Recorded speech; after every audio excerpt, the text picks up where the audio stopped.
Hi everyone. So in this second lecture video, I'm not going to give a very good advertisement for Taipei, I think, just talking about how boring it is, or talking about how boring the experiences of the characters are. So I don't know how far into the text that you've gotten at this point, but yeah, it's going to be a lot of people call this a boring book. A lot of the descriptions of the characters are about being bored. So not really advertising the text very well, but I think it's an important question, at least for this book. Okay, so yeah, here's kind of a example sentence of the boredom that's going on in this book. And here's the main character, Paul, talking. I was just like, I saw a UFO. I think I was extremely bored. I was like a bored robot. So that's kind of a very common experience reading this book. These characters, they do a lot of kind of interesting, maybe drugs. They travel around the world. The main character, Paul, has a bunch of different relationships. It seems like there's a lot of material there to write an exciting novel, but I think it comes down to the characters. The characters kind of exist in this kind of catatonic state of boredom where experiences don't uh, involve them in any way. They just kind of process things like computers a little bit. So yeah, kind of an example sentence for the book. And if you write a novel with a bunch of characters talking about how bored they are and how boring stuff is, then you kind of open yourself to critiques like Bret, Easton, Ellis, who's the author of American Psycho. And here's his kind of review of Taipei, which is actually, it's printed on the back, which I think I showed before as kind of a blurb for Taipei with the kind of the boring part cut off. So yeah, Bret Easton Ellis thinks that Taipei is kind of very interesting at the level of style, but very boring at the level of what actually happens. And I'm curious as you guys get into this novel whether you agree, whether you find it kind of as equally boring as Bret Easton Ellis does, because Dao Lin kind of did object to this. He says, I don't think Taipei is a boring novel. So here I just got a long quote. So, and this was kind of, I think, helpful, at least for me, for kind of figuring out why these characters are so bored. So this quote comes from Mark Fischer, who was a professor and teacher in the UK secondary school system. And in the book Capitalist Realism, he talked about some of his experiences teaching, I guess you would call them millennial students. And this makes me think back to Justin in I think it was the first week, talking about how he can't watch TV shows, he can only watch TikToks, which I, yeah, I mean, I'm not going to try to say that I'm any different. I also kind of like TikToks. I also kind of have trouble kind of concentrating, especially for movies, like especially like 3-hour movies. Oh my God. The Irishman was, I think I watched that over like a week in kind of little chunks. So it is kind of a thing that kind of afflicts all of us, I think, that our attention spans are kind of, are getting smaller. But obviously this isn't something that just affects kind of millennials, I don't think. Like back in the olden days, having a good memory meant being able to kind of memorize like a 12-hour story that you could then recite to other people just kind of from your own memory. So people would kind of memorize these really long stories that obviously our kind of millennial brains aren't really equipped for that anymore. And part of the reason for that is the internet.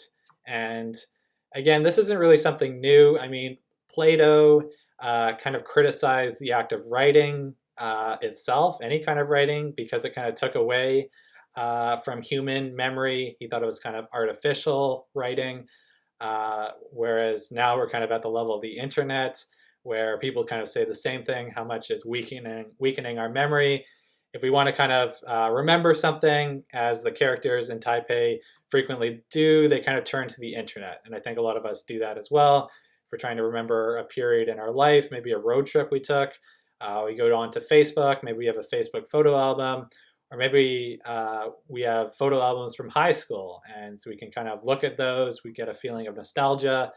But at the same time, there's a cost to that we kind of outsource our memory to the internet. And our own memory then starts to have some issues, which is definitely a major theme in Taipei. Taipei is a lot about kind of this character struggling with this new form of memory that we have now, with the internet kind of infringing on that. So in this quote from Mark Fisher, yeah, he's kind of talking about how these millennials, they kind of find literature boring. It's not like TikToks. So they kind of just want kind of like the TikTok version of Taipei, which I think that would be kind of an interesting thing to do. But basically, Mark Fisher makes the argument that when something is difficult, like I think Taipei is a little bit difficult. The some of the sentences are kind of very stylized. They're kind of hard to read sometimes. You have to read them twice sometimes because they digress or the grammar is very kind of bizarre. It is a little bit indigestible, I think, which, or at least some of the sentences are indigestible, which means that you kind of, yeah, have to do a little bit of work unpacking them. And yeah, Fisher says that's good. Oh yeah, and if you want to read the whole quote, you can maybe just pause the video. Okay, and I just have another kind of comment on boredom, and this is from one of the authors we've already read. So this is Tony Tula Tamute. And yeah, I'll just read out this quote. So he writes, "It's worth pointing out that while boredom is conventionally understood as a symptom of meaninglessness, physical suffering is considered redemptive, for obvious religious historical reasons. Boredom somehow isn't considered a form of pain, even though painfully boring has long since passed into idiom. Experiencing boredom is the only way to even perceive the underlying pain that we use entertainment to distract ourselves from in the first place. Hence, it's the absolute aversion to boredom, not boredom itself, that becomes pathological." And yeah, I think this quote also kind of applies to the boredom that mainly the protagonist is suffering from under this book. It is, and he is kind of suffering from boredom. There is some kind of psychological pain there that in all these experiences of boredom, and also all his kind of escapes from boredom, whether it's into fast food, whether it's into the new kind of fancy restaurants, whether it's into new relationships, he's always kind of running from that boredom, or obviously into drugs, which drugs kind of lend a kind of novelty to even the most boring of experiences. I think one of the characters in Taipei describes how they rode the bus for 5 hours when they did MDMA. So these drugs are obviously kind of an escape from boredom. And I think Tony Tula Tamute here is kind of gesturing to the psychological pain that, or suffering that kind of underlies this constant kind of escape from boredom. So there is a kind of suffering in Taipei that's going on, but the way that that suffering is presented is a little bit interesting, in that the characters are kind of constantly escaping from having to deal with the actual psychological pain that they feel, whether that's loneliness or just kind of a general kind of confusion with life, or just kind of general kind of pervasive depression. Yeah, I think this quote kind of helps me at least think through that. Okay, and then going back to Mark Fisher, just one more time. And yeah, so this is again him kind of critiquing the TikTok student, not to personally attack Justin or anything, because like again, I'm kind of like that as well. Yeah, and I'll just, as a short quote, so I'll just read it out. And yeah, he's obviously talking a lot about the students that he was teaching at this point in his life. So he writes, "What we in the classroom are now facing is a generation born into that ahistorical, anti-mnemonic blip culture. A generation, that is to say, for whom time has always come ready cut into digital microslices. The consequence of being hooked into the entertainment matrix is twitchy, agitated interpassivity, an inability to concentrate or focus. Students' incapacity to connect current lack of focus with future failure, their inability to synthesize time into any coherent narrative, is symptomatic of more than mere demotivation." So again, this kind of quote helps me to think about the way that time is structured in Taipei, which is kind of very bizarre. A lot of the early novel focuses on the interim period that the protagonist Paul is entering into.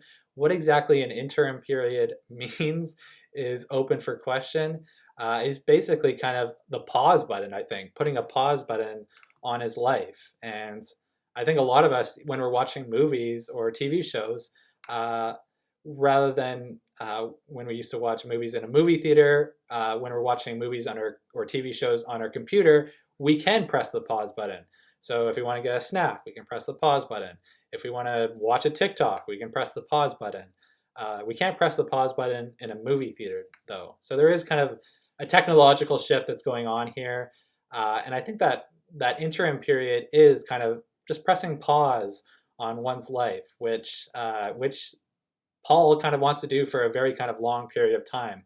I think it's like half a year almost. He just wants to press the pause button, go to a bunch of parties, pursue romantic relationships, do a lot of drugs.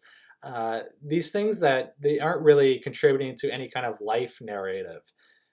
So a life narrative would be something like, I think we saw it exhibited in The Feminist, where there's kind of this clear story of this person's life from beginning to end, and there's a reason why he ends up the way that he does. And that story is kind of presented in this series of events that progress into the ending. And the ending kind of retroactively lends meaning to all those events. But there's something very different going on in Taipei with this kind of interim period where it isn't kind of life events that are happening. I mean, the interim period is between this book tour that the protagonist Paul is going to be doing for his novel, and also between his visit to Taipei. So, so yeah, it is kind of this weird kind of pausing of his life that does kind of, it's hard to kind of place that into the history of his life or his life story. It's just kind of pausing, which I think is kind of a digital, an effective living in the internet era. But I just want to say, so Mark Fisher writes a lot about his students. I will never write about my students, so don't worry. And I think he's being a little bit overly critical. Okay, so I'm sorry, I'm flipping back and forth. But Mark Fisher does mention a word here, which I think, again, helps me to understand Taipei, interpassivity. So I just want to talk about interpassivity a little bit and just have some quotes from the text. So interpassivity is, it was originally a term that was said by Robert Pfahler, but it was elaborated by the philosopher Slavoj Žižek, who we'll be reading later in the semester. So interpassivity is basically a critique of interactivity. Interactivity is kind of the promise of the internet that rather than like a movie, again, where we just sit there and watch it, the internet offers us the promise of interactivity. So interacting with things on the screen. We can click, we can pause, we can move things around. We can kind of alter what we're seeing on the screen compared to a movie where we just sit there and watch. But Slavoj Žižek, in his kind of elaboration of interpassivity, says that a lot of the internet is actually not about interactivity, but is about interpassivity.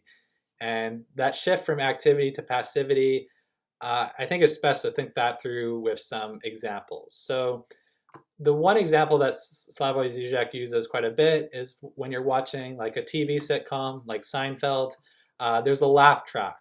So Žižek makes the argument that the laugh track exists there so that we don't have to laugh. These people can laugh for us. They can do like the work of laughing for us. And it kind of takes some of the burden off us of having to laugh when we're watching a comedy. There's also the example of Greek funerals, where Greek funerals, they hire these people called mourners, which are women that they cry at funerals. And their crying is actually kind of very beautiful if you've ever heard it. But basically what these mourners are there to do is to kind of take that burden of crying off the people at the funeral. So the people at the funeral don't have to cry. These mourners cry for them. So on the internet, I think there's kind of a numerous examples of how this kind of interpassivity plays out. The main one that I'm kind of experienced with, and perhaps some of you are experienced with, is watching other people play video games on YouTube or Twitch. So this is kind of uh, how kind of interpassivity kind of asserts itself over interactivity. So video games are interactive. We can kind of do a lot of things in the video game world usually. But what's become really kind of strangely popular is watching people play video games online. So there, all you have to do is just watch another person play the game for you. So you can kind of passively enjoy the video game without having to do any kind of interaction or work. And it is kind of this really kind of popular thing. I don't know if it's more popular than playing actual video games, but its kind of rise definitely kind of lends strength to this term of interpassivity. But the main way that interpassivity is applied in Taipei, and I just have this last quote, is in terms of human relationships. So I'll just read out this last quote here. So this is Paul talking about his budding kind of relationship with the Aaron character. So he writes, they would gradually communicate more and maybe begin emailing, and if neither died, entered long relationships, or left the internet, eventually meet in person. Paul viewed this process as self-fulfilling, not something that he wanted to track or manipulate, so after 1 or 2 weeks had mostly internalized Aaron's existence. So rather than pursuing a relationship or pursuing another person, these two characters, so Paul and Aaron, are so kind of involved in the internet that their kind of internet spheres of activity come together. They read each other's blog, and then they begin to. It's like a planet and its moon. There's this kind of gravity pull on the internet where, because they have this initial interaction on the internet, there's this kind of relationship that starts to kind of spawn just by their interaction on the internet. And I think we saw this in a couple of the short stories that we read in the first month of the course. But here in Taipei, it becomes kind of more explained, and I think more kind of exaggerated, that Paul viewed this process as self-fulfilling, not something that he wanted to track or manipulate. It's a very kind of strange way to talk about human relationships, because we usually think of human relationships, especially romantic relationships, as extremely active, that there has to be some kind of aggression involved, that one party has to approach the other, that there has to be some kind of, some just kind of pursuit involved. But the relationship that Paul and Aaron form here, there is no real pursuit. They just kind of start to merge through the internet, and neither of them really kind of do anything in terms of pursuing the other. It is kind of a self-fulfilling process, as Paul describes it. So again, I think this is kind of an interesting way to view kind of human relationships on the internet. And yeah, this is all that I'm going to be talking about this week. I think we'll get more into kind of other kind of important themes in the text in the next week. I just wanted to keep this week's videos a little bit short. And I am going to be posting kind of a question in the Discord. And maybe if anything in these lecture videos intrigued you, you can comment on that in the Discord. But the question that I'm going to be posting in the Discord is, I'm just going to be asking you guys to find one sentence out of Taipei that for some reason intrigued you. Maybe you had to read it a couple times. Maybe it was interesting in terms of the metaphor that was being made, maybe the imagery, or maybe just the kind of the grammatical style of it was a little bit bizarre. And for some reason or other, you are interested, or you want to closely read the sentence a little bit more.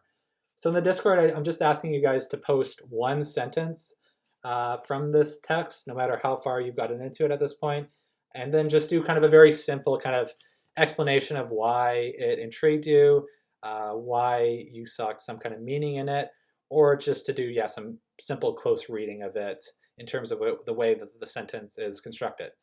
So I'll see you guys in the Discord, and good luck with your essays. Bye for now.